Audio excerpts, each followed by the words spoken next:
الرجيم بسم الله الرحمن الرحيم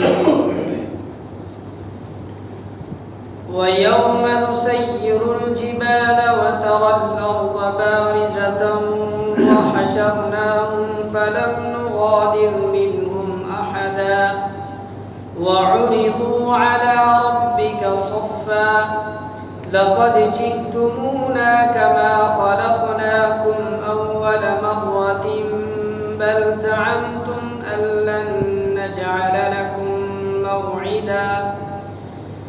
ووضع الكتاب فترى المجرمين مشفقين مما فيه ويقولون يا ويلتنا ما لهذا الكتاب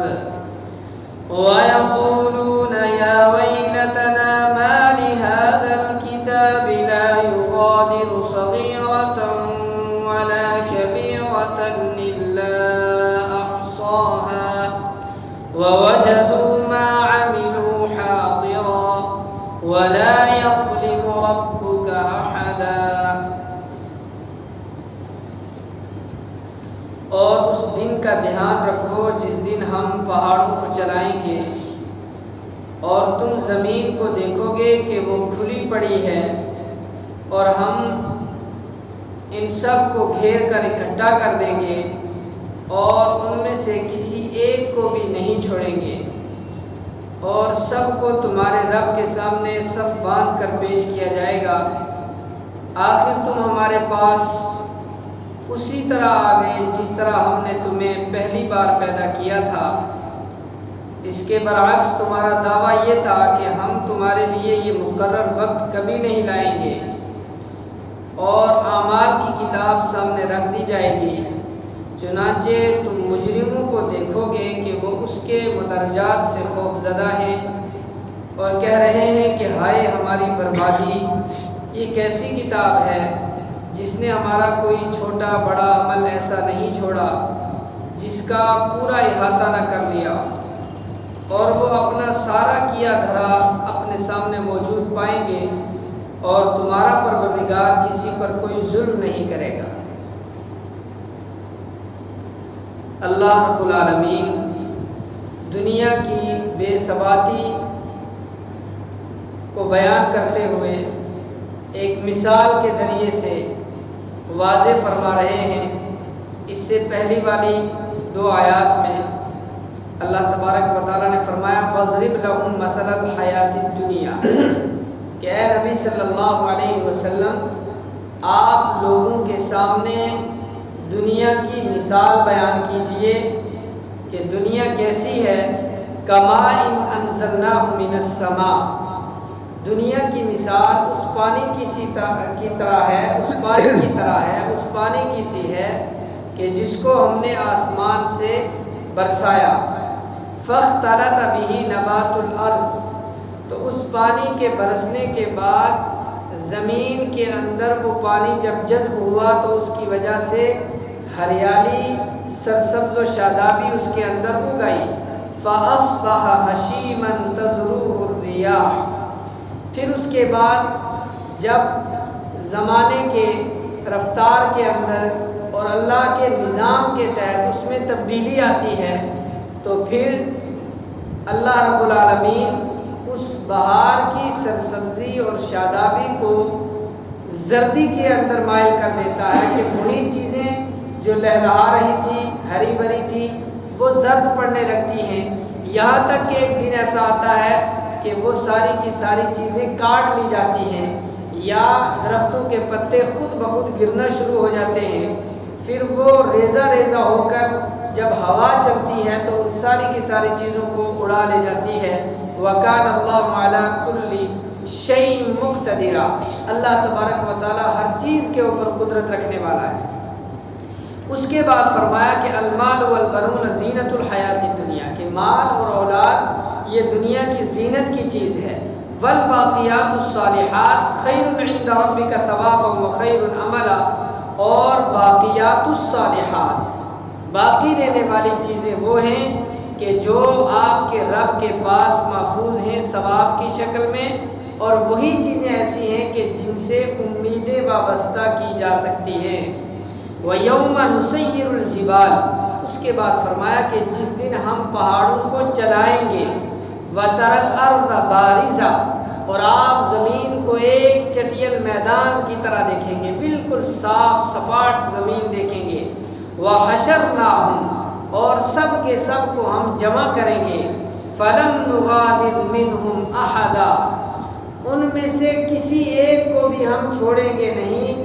جو بھی اس روئے زمین کے اندر پیدا ہوا ان سب کے سب کو ہم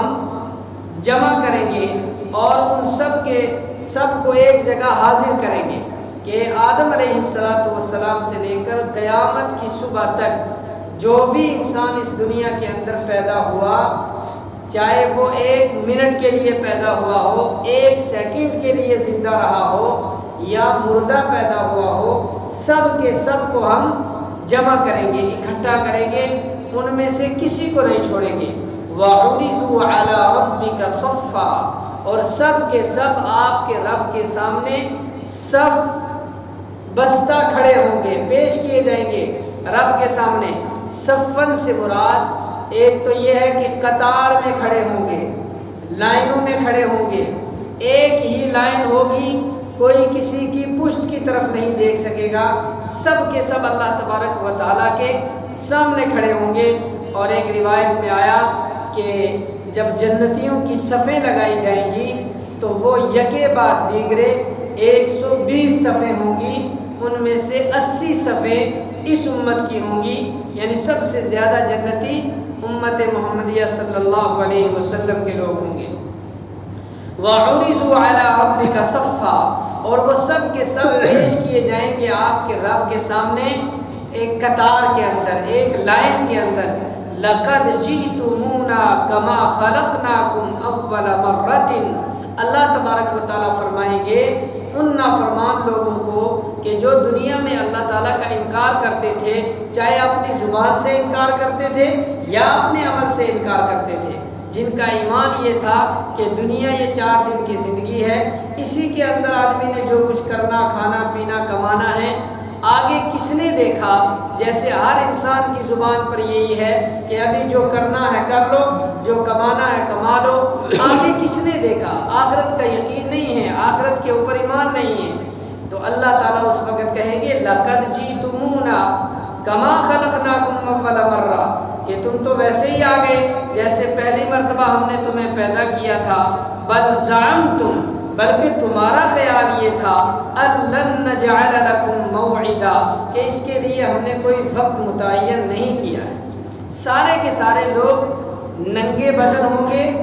ننگے پاؤں ہوں گے اور غیر مختون ہوں گے۔ جس طریقے سے ماں کے پیٹ سے ایک بچہ پیدا ہوتا ہے کہ اس کے جسم پر کوئی کپڑا نہیں ہوتا، اس کے پاؤں میں جوتے اور چپل نہیں ہوتے، اس کی ختنہ نہیں کی ہوئی ہوتی ہے،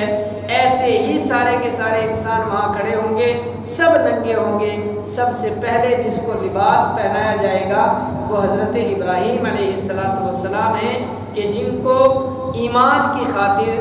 دین اور اسلام کی خاطر سب سے پہلے ننگا کیا گیا تھا، کپڑے اتار کر آگ میں ڈالا گیا تھا، لہٰذا سب سے پہلے آپ صلی اللہ علیہ وسلم نے فرمایا کہ جس شخص کو لباس پہنایا جائے گا وہاں پر وہ حضرت ابراہیم علیہ السلام ہوں گے۔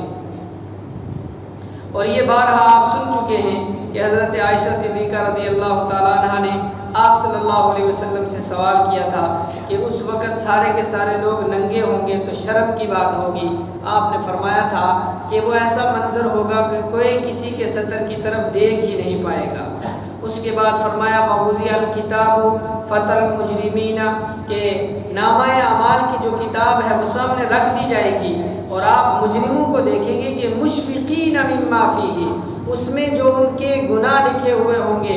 وہ اس سے سہمے ہوئے ہوں گے، ڈرے ہوئے ہوں گے۔ وَيَقُولُونَ، اور وہ کہہ رہے ہوں گے یا ویلتنا، ہائے ہماری بربادی، ہائے ہماری بدقسمتی، مالی حاضر کتاب، اس کتاب کو کیا ہو گیا ہے کہ لا یغادر صغیرۃ ولا کبیرۃ الا احصاها، کہ اس نے کوئی چھوٹی بڑی غلطی چھوڑی ہی نہیں ہے، جو کچھ بھی ہم نے کیا تھا وہ سب اس کے اندر لکھا ہوا ہے، اس کے اندر شمار کیا گیا ہے۔ وَوَجَدُوا مَا عَمِلُوا حَاضِرًا، جو کچھ دنیا میں عمل کیا ہوگا اس کو سامنے پائیں گے۔ وَلَا يَظْلِمُ رَبُّكَ أَحَدًا، اور آپ کا رب کسی کے اوپر بھی ذرہ برابر کوئی ظلم نہیں کرے گا۔ اس کتاب کے اندر ہر ایک چیز محفوظ ہوگی، جو بھی انسان نے دنیا میں کوئی کبیرہ گناہ کیا وہ بھی ہوگا، صغیرہ گناہ کیا وہ بھی ہوگا، کوئی چیز اس کتاب کی گرفت سے باہر نہیں ہوگی۔ اس کتاب کو خود دیکھ کر لوگ پڑھ رہے ہوں گے، اور جو گناہگار ہوں گے، نافرمان ہوں گے، وہ ڈر رہے ہوں گے اپنی ان کارستانیوں کو دیکھ کر جو اس کتاب کے اندر محفوظ ہوں گی۔ اللہ تبارک و تعالیٰ کسی کے اوپر ظلم نہیں کرے گا۔ اللہ رب العالمین ہم سب کو کامیابی نصیب فرمائے۔